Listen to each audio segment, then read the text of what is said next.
আসসালামু আলাইকুম, শুভ সকাল দর্শক। ঘটে গেল এক দুর্ঘটনা চিকরা বটতলা।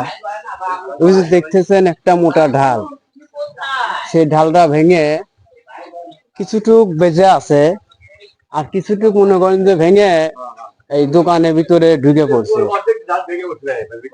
ওই দেখেন আপনারা ডালটা, আসলে এই ডালটা যদি এই ঘরে পড়তো, এই ঘরটা আজ ভেঙে যেত এবং এই ঘরের যে কোনো একটা মানুষকে ক্ষতি হইতো। ভাই, আসসালামু আলাইকুম। ভাই, একটু এদিকে আসেন। বলবো, বলেন। আসসালামু আলাইকুম। ওয়ালাইকুম আসসালাম। দেখিয়ে যে আপনার এই দুর্ঘটনা কিভাবে হলো একটু। হঠাৎ করে গাছ ভেঙে পড়ছে।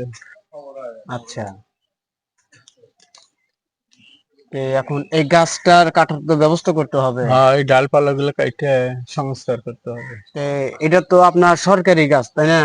তো এটা তো মনে করেন যে সাধারণ পাবলিক তো কাটতে পারবে না। হয়তো আমি একটা কামলা দিলাম কাটবে, সে তো পারবে না। তাহলে এটা হলো আপনার পৌরসভা লোক এটা কাটবে নাকি? উদ্যোগ নেওয়া লাগবে। আমাদের দাবি এই গাছটা দ্রুত, এই গাছটা আপনারা কেটে দেওয়ার একটা ব্যবস্থা করবেন, না হলে তো আরো ক্ষতি হয়ে যাবে। আর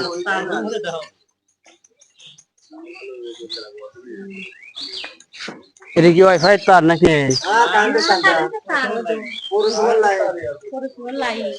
তো পৌরসভার আমার সকল ভাইকে বলতেছি যে এই ডালের জন্য, তারের তারের জন্য ডালটা বেজে আছে, তো যাই হোক, এই তারের একটা ব্যবস্থা আপনারা নিবেন।